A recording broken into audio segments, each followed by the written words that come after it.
The call came during my birthday dinner. Ryan had arranged everything perfectly: the intimate corner table at Marcello's, the vintage Bordeaux I loved, even the way the candlelight caught the diamond on my finger. Then my phone lit up with my mother's name, and everything shifted. I'm Navaye, and I hadn't spoken to my mother in 3 years. Not since the Christmas dinner, where she'd systematically torn apart every life choice I'd made, while my sister Emily basked in her endless praise. The memory of that night still burns. "Aren't you going to answer it?" Ryan asked, his fork hovering mid-air. I let it ring 4 times before answering. "Hello? Your father's dead." My mother's voice carried no emotion, as if she were reading a grocery list. "The funeral's on Saturday. I expect you to be here." The world tilted sideways. "What? When did—" "Thursday morning. Heart attack." She paused, and I heard the familiar click of her lighter. "Emily's already here helping with arrangements. It would look inappropriate if you weren't present." "Of course." "Appearances. Always appearances with Linda." "I haven't seen him in 10 years, I said, my voice barely above a whisper. "Why would you—" "Because despite your best efforts to pretend otherwise, you're still part of this family." The edge in her voice could cut glass. "And families show up, even the disappointing ones." Ryan reached across the table, squeezing my free hand. I pulled away. "I'll think about it." "Don't think too long. Some decisions have permanent consequences." The line went dead. Ryan studied my face. "What happened?" "My father died." The words felt foreign on my tongue. "Or rather, the man who walked out when I was 20 died." "I'm so sorry, Nev." He started to stand, probably to comfort me, but I held up my hand. "Don't, please." I grabbed my wine glass, draining it in one long swallow. "She wants me at the funeral. Says Emily's already there, playing the perfect daughter." "You don't have to go," but I did. Something in my mother's voice, that calculated coldness, told me this wasn't just about a funeral. This was a summons, a challenge. "Actually, I do." I caught her waiter's eye, signaling for the check. "Because if I don't show up, she wins. Again." "This isn't a competition, Navai." I laughed, but there was no humor in it. "Everything's a competition with Linda. Every birthday, every achievement, every failure. It's all carefully weighted and measured against Emily's perfection." I pulled out my phone, already searching for flights. "And for once, I want to see what she's really playing at." "Then I'm coming with you." "No." The word came out sharper than intended. "Sorry, but I need to do this alone. Besides, you haven't met my mother. She'd eat you alive." Ryan's jaw tightened. "I can handle." "You really can't. Nobody can. That's her superpower." I stood, gathering my purse. "She finds the weak spots, the tender places you didn't even know you had. Then she presses, hard, until something breaks. Like she did with you." I met his concerned gaze. "No, what she did to me was different. She didn't break me, she shaped me. Carved away pieces until I fit the mold she wanted. Or tried to."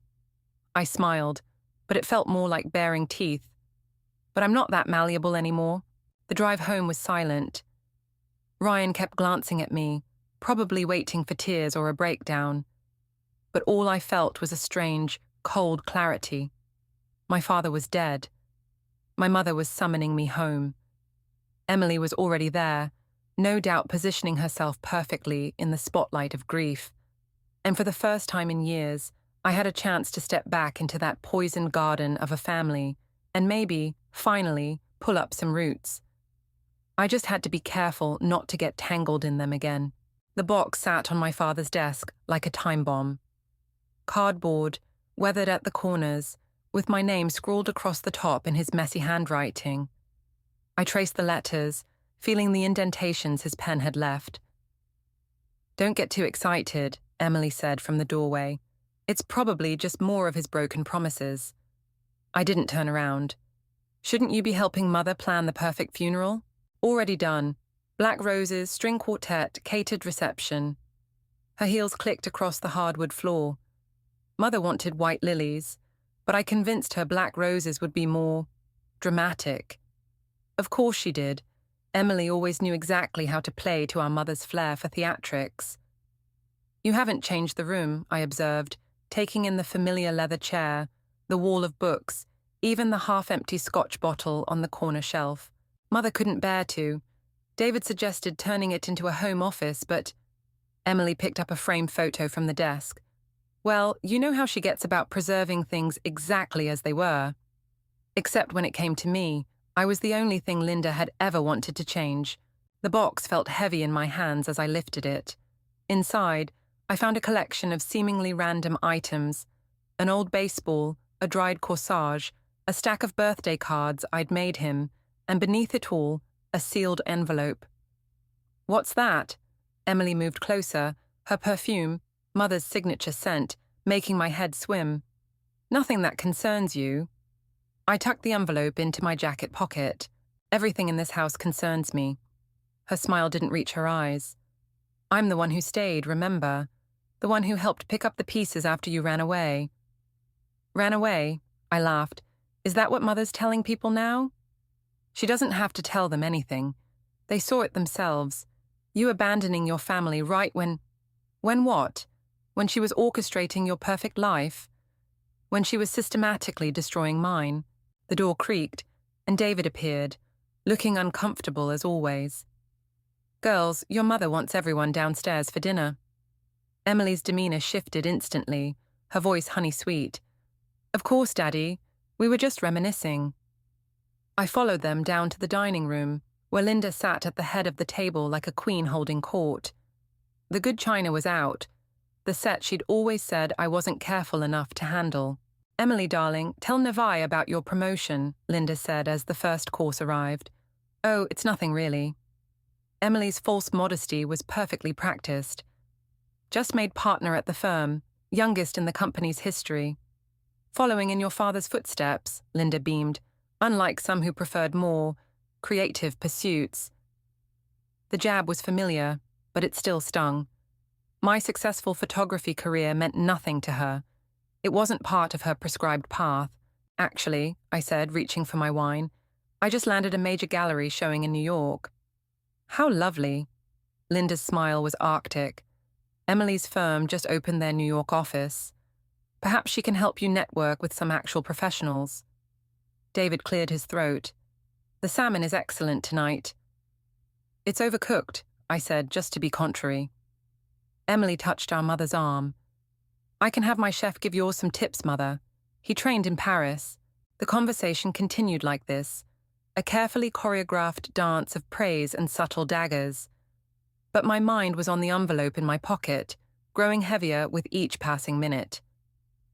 Finally, as dessert arrived, Linda fixed her gaze on me. "I assume you'll be staying through the weekend? Emily's handling the eulogy, of course, but we should present a united front.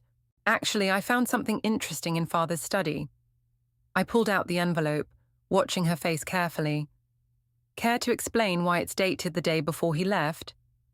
The color drained from Linda's face. Emily's fork clattered against her plate. "That's private correspondence," Linda said sharply. "Nothing in this family is private. Isn't that what you always taught us?" David stood abruptly. "Perhaps we should—" "Sit down, David," Linda snapped. Then, composing herself, "Nevaeh, dear, you're obviously tired from your journey. We can discuss this tomorrow after you've rested." But I was already breaking the seal, the sound of tearing paper loud in the sudden silence. Emily's voice held a note of panic I'd never heard before. "Mother, shouldn't we—" "Enough!" Linda's command cracked like a whip. "Nevaeh, give me that letter, now." I met her eyes across the table, seeing real fear there for the first time in my life. "No, Mother, I don't think I will." The letter burned in my hands like a lit fuse. Father's words, written a decade ago, unraveled everything I thought I knew about the day he left. "My dearest Nevaeh, by the time you read this, Linda will have convinced everyone that I abandoned our family. The truth is more complicated. She gave me an ultimatum." Linda's hand shot across the table, but I jerked away, keeping the letter out of reach. "You told him to choose," I said, my voice trembling. between his career and his family. But that wasn't the real choice, was it? You have no idea what you're talking about. Linda's composure cracked slightly. Your father made his own decisions. After you threatened to expose his affair, I continued reading aloud. The affair you fabricated evidence for. Emily's champagne glass slipped from her fingers, shattering against the hardwood floor. Nobody moved to clean it up. Mother, Emily's voice had lost its usual polish. What is she talking about? Your sister is obviously disturbed. Linda stood, smoothing her silk blouse. David, please show Navai to her room. I think she needs to rest. I couldn't bear to see you blamed for my departure, I read on. But Linda made it clear. Either I leave quietly, or she would destroy both our reputations. She had already arranged the evidence. Enough. Linda's palm slammed against the table. That letter is a desperate man's attempt to absolve himself of responsibility. The photos were fake, I said. The emails, the hotel receipts. You manufactured all of it, to drive him away. David finally spoke, his voice barely above a whisper. Linda, is this true? Of course not. But her hand trembled as she reached for her wine. I protected this family. I always have. By destroying it, I laughed, the sound harsh and foreign. By making me believe for 10 years that my father chose to abandon me. Emily rose slowly, her face pale. The trust fund, the one father left, it was supposed to be split equally. Emily, darling, now isn't the time, but you said Neve forfeited her share when she cut ties with the family. Emily's eyes narrowed. Did you forge those documents too? The silence that followed was deafening. Linda's mask slipped for just a moment, but it was enough. I saw the calculation behind her eyes, the rapid assessment of damage control options. Everything I did, she said carefully, was to protect this family's legacy, to ensure the right person would carry it forward. The right person? I stood so quickly my chair toppled backward. You mean the daughter you could control, the one who would play her part in your perfect family fantasy? I made you stronger, Linda hissed. Everything I did was to push you to excel, to be worthy of... Worthy? The word tasted like poison. You systematically destroyed every achievement, every relationship, every piece of confidence I ever had. And for what? So Emily could shine brighter in comparison. Don't drag me into your paranoid delusions, Emily snapped, but her voice wavered. I turned to her. Check your trust fund, Emily. Check the original documents. See how many signatures Mother forged to redirect my share to you. Linda moved with surprising speed, snatching a crystal vase from the sideboard and hurling it at the wall near my head. Water and flowers exploded across the expensive wallpaper. You ungrateful child, she seethed. After everything I've sacrificed, the only thing you've sacrificed is the truth. I pulled out my phone, showing her the screen. And Ryan's been recording this entire conversation. Every confession, every threat. The color drained from Linda's face. You wouldn't dare. Try me. I stepped closer, lowering my voice. I'm not that scared little girl anymore, Mother, and I'm done letting you write my story. David, Linda called sharply, but when we turned, his chair was empty. Through the dining room window, I watched him walk to his car, get in, and drive away without looking back. Emily made a small, broken sound. Mother, what have you done? But Linda wasn't looking at Emily. Her eyes were fixed on me, filled with something I'd never seen before. Fear. You'll regret this, she whispered. I picked up Father's letter, carefully refolding it. No, Mother, the only thing I regret is not seeing through you sooner. As I walked out of the dining room, I heard Emily start to cry, but I didn't look back. I couldn't afford to show weakness now. The game had changed, and for the first time, I was the one making the rules. Ryan's voice crackled through my phone. You need to see this. A link appeared in our chat, leading to the local news website. There, splashed across the digital front page, was a photo of my father's law firm building with the headline, Prominent Attorney's Death Raises Questions About Missing Client Funds. My hands went numb. Through the window of my hotel room, I could see the funeral home across the street, where tomorrow they'd bury a man whose reputation was about to be destroyed. Mother's doing, I said. Are you sure? The article mentions anonymous sources close to the family. I watched a black SUV pull up to the funeral home. Emily stepped out, immaculate in designer mourning wear. Emily's firm handled those client accounts after Father left. She would have access to everything. Never. Ryan hesitated. Maybe you should come home. This is getting dangerous. A sharp knock interrupted us. Through the peephole, I saw David, looking more haggard than ever. I have to go. I ended the call before Ryan could protest. David burst in the moment I opened the door. Did you know? His hands shook as he paced. About the missing money. What are you talking about? $3 million, Nevaeh. Gone. And Linda, she's saying your father. He collapsed into a chair. She has documents, transfer records, all dated right before he left. She's lying. But even as I said it, Father's letter burned in my pocket. What else hadn't he told me? The board meeting's tomorrow morning. David's voice cracked.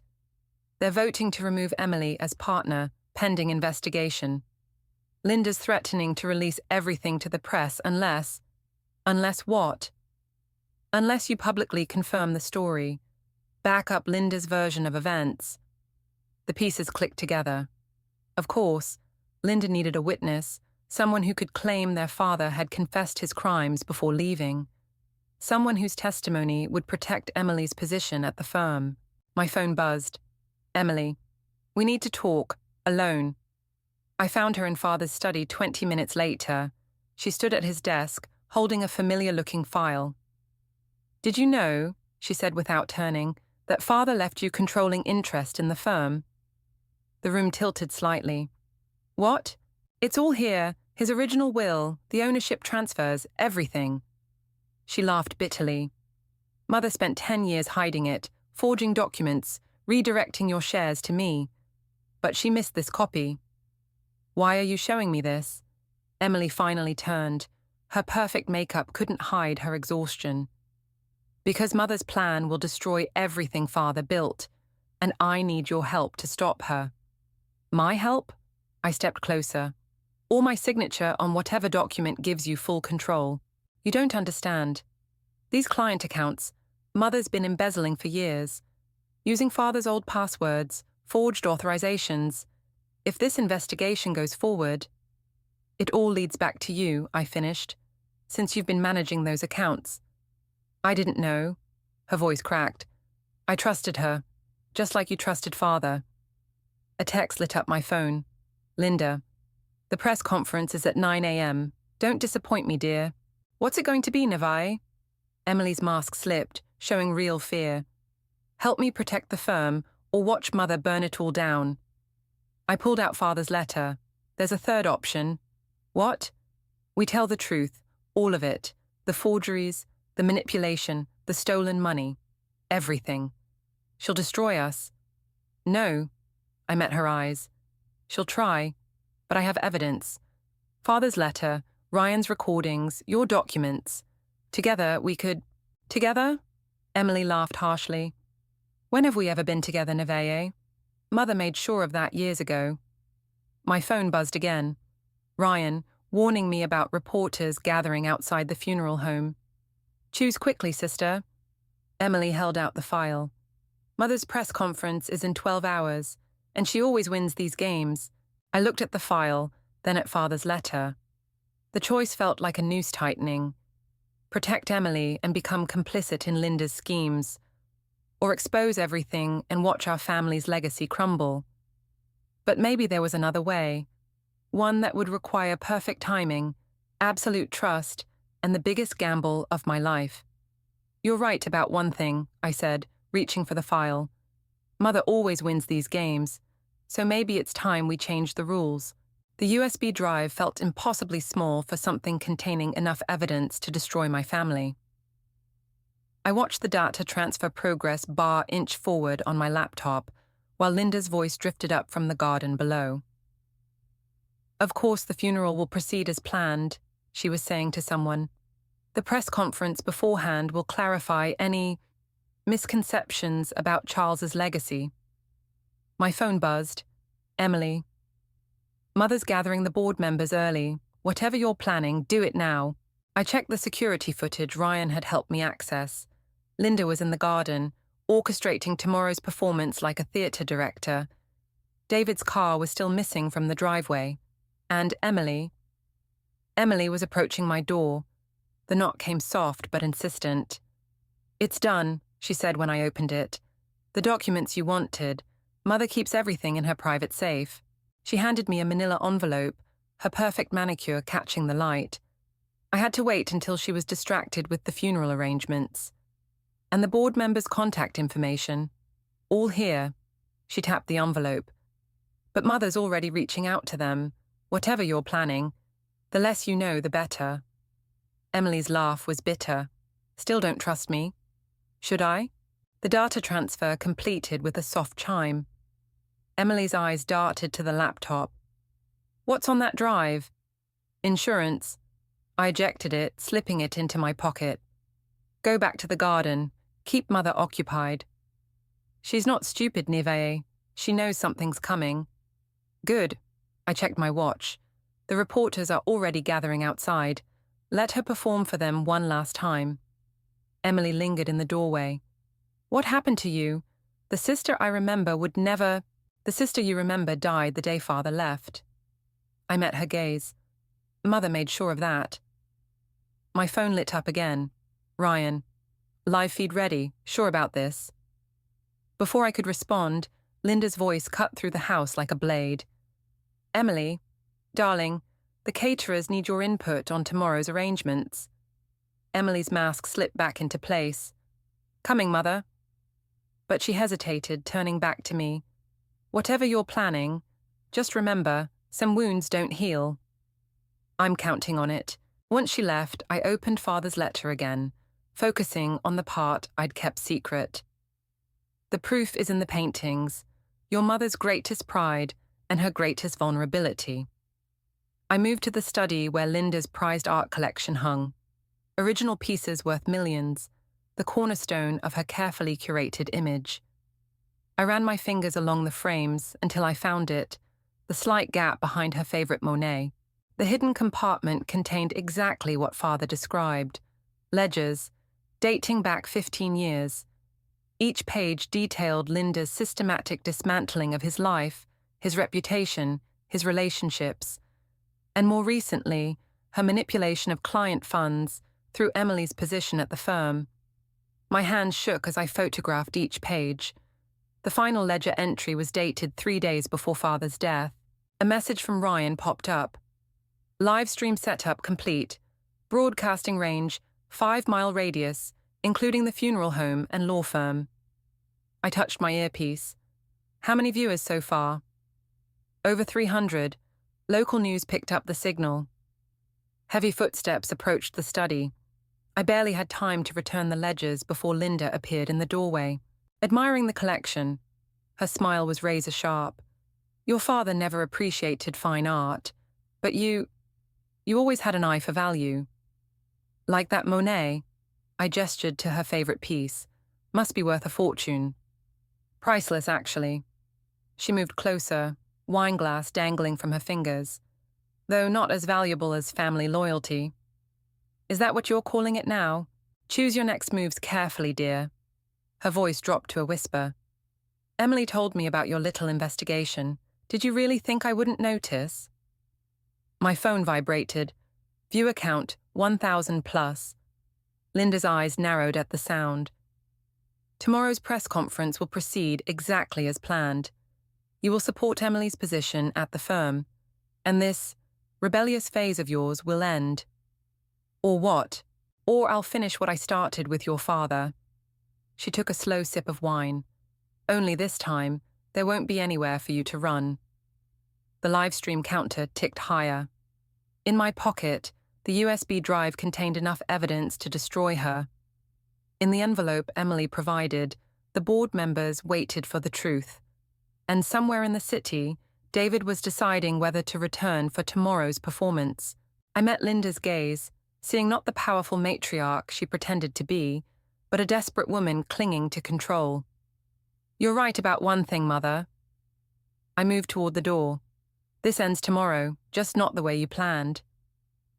The press conference podium stood empty in the funeral home's front garden, surrounded by a sea of reporters and cameras. Through the window, I watched Linda adjust her black veil, rehearsing her performance of grieving widow one last time. My phone buzzed. "Emily. Mother found the hidden camera in her study, she knows." Before I could respond, Linda's voice cut through the house like a blade. "Everyone in the living room, now." I found them all there. Linda, poised in her armor of Chanel and perfect makeup. Emily, unnaturally still on the settee. And David, who had returned sometime during the night, looking hollowed out. "Quite the audience you've gathered outside," Linda said, gesturing to the window. "But then, that was the point, wasn't it?" She held up my USB drive between manicured fingers. My stomach dropped. "How did you—" "Oh, darling," she smiled. "Did you really think Emily was helping you?" Emily wouldn't meet my eyes. Her hands twisted in her lap, a childhood gesture I hadn't seen in years. "Show her," Linda commanded. Emily pulled out her phone, opening a video chat history with Linda. Every conversation, every secret plan, every piece of evidence I'd gathered, she'd reported it all. "I'm sorry," Emily whispered. She threatened to expose my involvement in the client accounts. "Which you knew about all along," I realized. "The missing money, the forged documents. You helped her frame Father." "I did what I had to do to survive." Emily's voice cracked. "Just like you're doing now." Linda moved to the window, watching the crowd outside grow. "In 10 minutes, I'll announce that due to recent revelations about your mental state, you've been admitted for psychiatric evaluation. Poor, troubled Nevaeh, unable to cope with her father's death, making wild accusations. No one will believe you. They'll believe the medical records." She produced a manila envelope. "Dating back years, all perfectly documented." David finally spoke. "Linda, this is too far." "Too far?" She laughed. "Our daughter tried to destroy this family. Everything I've built, everything I've protected her from." "Protected?" The word tasted like ash. "You destroyed Father's life. You stole my inheritance. You turned Emily into a survivor," Linda cut in. "Unlike you, she understood what really matters. Family loyalty, sacrifice, power." My phone vibrated, Ryan's final warning. The live stream was still active, waiting for my signal. But Linda held all the evidence, and Emily had betrayed me one last time. "The press is waiting," Linda continued. "So here are your options. Sign these commitment papers voluntarily, or I release everything. The proof of your father's embezzlement, your history of instability, and of course, the evidence of your own financial misconduct." "What misconduct?" Emily pulled out another file.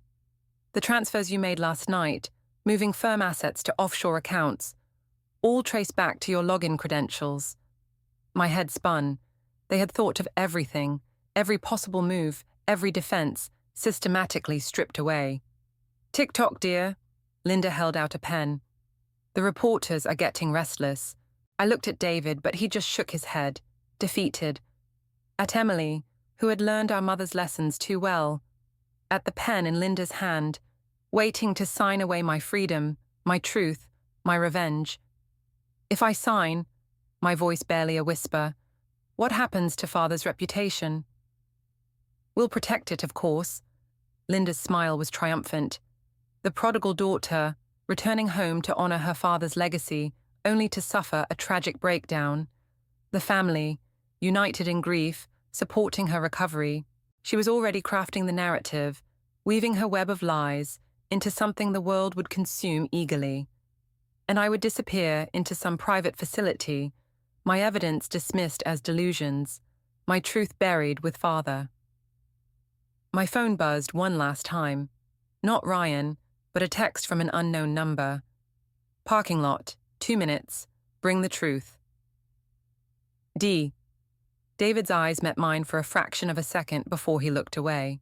Linda held out the pen again. Time to end this, Navaye, for all our sakes. I reached for it, watching Emily's shoulders relax, seeing Linda's victory shine in her eyes. The pen felt heavy, like Father's letter in my pocket, like the weight of 10 years of lies. You're right, Mother. I took the pen. It's time to end this. But as I stepped forward, I wasn't thinking about signing those papers. I was thinking about David's message, about the live stream still running, and about how sometimes the only way to survive a spider's web is to burn it down, even if you burn with it. The parking lot was empty except for David's car and a single news van. Through the funeral home's glass doors, I could see Linda approaching the podium, Emily at her side, like a perfect reflection. You have something for me? David's voice came from behind a marble column. I held up Father's letter. And the ledgers, everything Linda used to destroy him. She'll deny it all. He stepped into view, his face haggard. She always does. Not this time. I pulled out my phone, showing him the live stream. Because she's about to confess everything herself. Linda's voice carried through the speakers, practiced and precise. We gather today not just to mourn Charles, but to address certain concerns about his legacy. David's eyes widened. The Monet. What? In her study. The real ledgers. They're hidden in the frame. She keeps her true records separate from the ones she showed you. My heart stopped. Emily gave me the wrong documents. No. His voice hardened. Emily gave you exactly what Linda wanted you to find. Through the doors, I watched Emily slip away from the podium, moving purposefully toward the house, toward Linda's study. She's not just covering for Mother, I realized. She's taking over. David nodded grimly. While you and Linda destroy each other, Emily gets everything. The firm, the estate, the truth. She played you both. Linda's voice continued. My daughter Nevaeh's recent behavior has raised concerns. Go, David said. I'll stall Linda. I ran, through the side entrance, up the stairs, down the hallway that held 20 years of perfect family photos. I found Emily in the study, the Monet already off the wall, her hands working the frame's edge. It was never about Mother, was it? I said. She didn't turn around. You were so focused on revenge, you never saw the bigger picture, just like Father. The client accounts, the forged documents, you set it all up, used Mother's obsession with control against her, and used your obsession with justice against you. The frame came apart in her hands. We all play our parts, Nevaeh. I just played mine better. She pulled out a thin leather notebook. Mother's real ledger, every crime, every manipulation, every weakness, documented in her own hand. The perfect weapon. Against her, and me. Against anyone who stands in my way. She smiled, and for the first time, I saw neither Linda's cunning nor my father's warmth, just cold ambition. Did you really think I'd stay the perfect daughter forever? A commotion erupted from outside. Through the window, I saw David at the podium, Linda trying to pull him away as he spoke into the microphones. It's over, Emily. The live stream, the press, everything's coming out. No. She held up her phone. Everything's going exactly according to plan. The screen showed an email draft, addressed to the firm's board. Attached were documents showing my fingerprints all over the missing client funds, along with psychiatric records painting me as dangerously unstable. Mother's not the only one who knows how to destroy someone, Emily said softly. I learned from the best. She moved toward the door, but I stepped in her way. You forgot something. What's that? I learned too. I held up my phone, showing the camera feed from the study. Everything she'd just said, streaming live to the press outside. The color drained from her face. You wouldn't. Already did. I stepped closer. We all play our parts, remember? She lunged for my phone, but I was ready. We crashed into Linda's desk, sending papers flying. The leather notebook slipped from Emily's grasp, sliding across the floor toward the door, where Linda stood, watching her perfect world shatter. Mother, Emily started. But Linda wasn't looking at Emily. Her eyes were fixed on me, seeing something she'd never seen before, herself, reflected back in all her ruthless glory. "The press is waiting," I said, using her own words against her. "Time to end this, for all our sakes." Linda picked up the notebook, her hands trembling slightly. Through the window, cameras flashed as David continued speaking, telling his truth at last. "Well played," Linda whispered, and for a moment I saw something like pride in her eyes. Then she straightened her spine, adjusted her perfect mask, and turned toward the door. Toward the consequences we'd all have to face. Emily grabbed my arm. "You've destroyed everything." "No," I said, watching Linda walk away. "I just finally learned how to play the game." Father's funeral proceeded without Linda or Emily present. They were both downtown, answering questions about missing funds and forged documents. David sat beside me in the front row, his silence more comforting than any words could have been. After the service, I found myself alone in Linda's study, surrounded by the evidence of her carefully constructed life.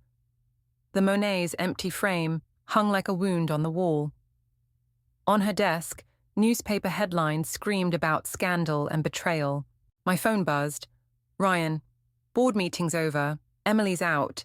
Linda's facing charges." I didn't respond.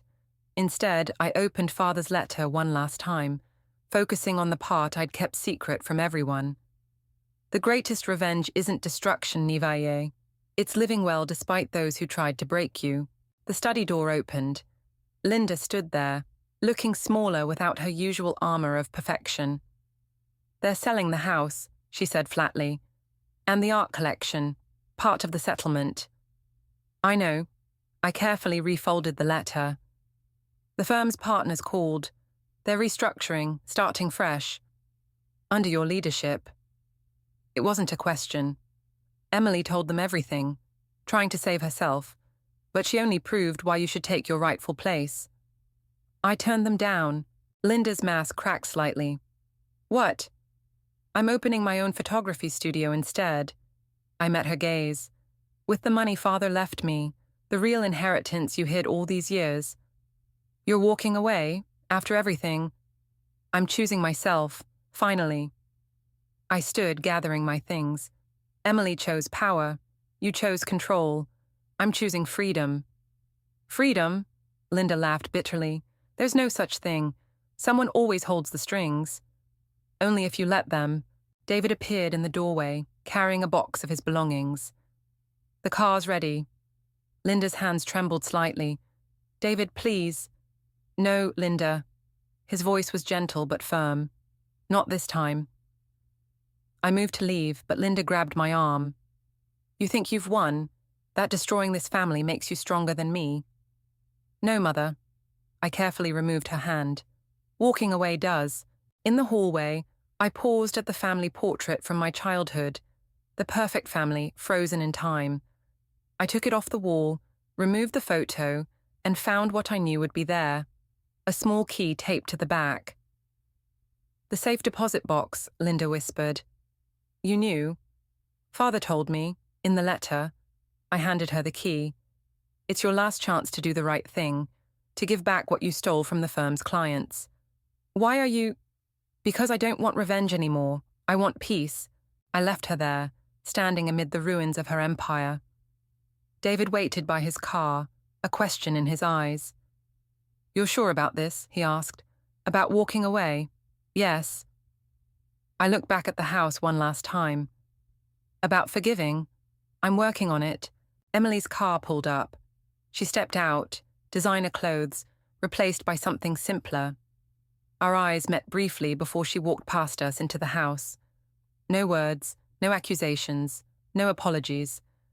Just quiet acknowledgement of what we'd all lost, and maybe, someday, what we might find again.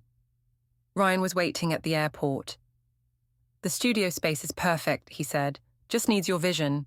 I took his hand, feeling the weight of Father's letter in my pocket. The final lines echoed in my mind. "The hardest part isn't surviving their games, dear one. It's choosing not to play anymore." As we walked away, my phone buzzed one last time. A message from an unknown number. The key worked. The money's being returned. I deleted it without responding. Some answers aren't meant to be given. Some wounds aren't meant to be reopened.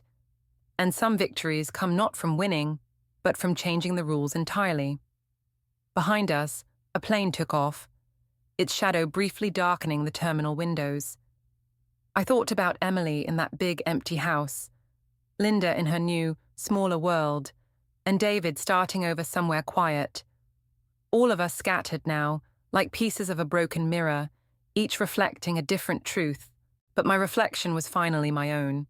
And that, more than any revenge, was worth everything.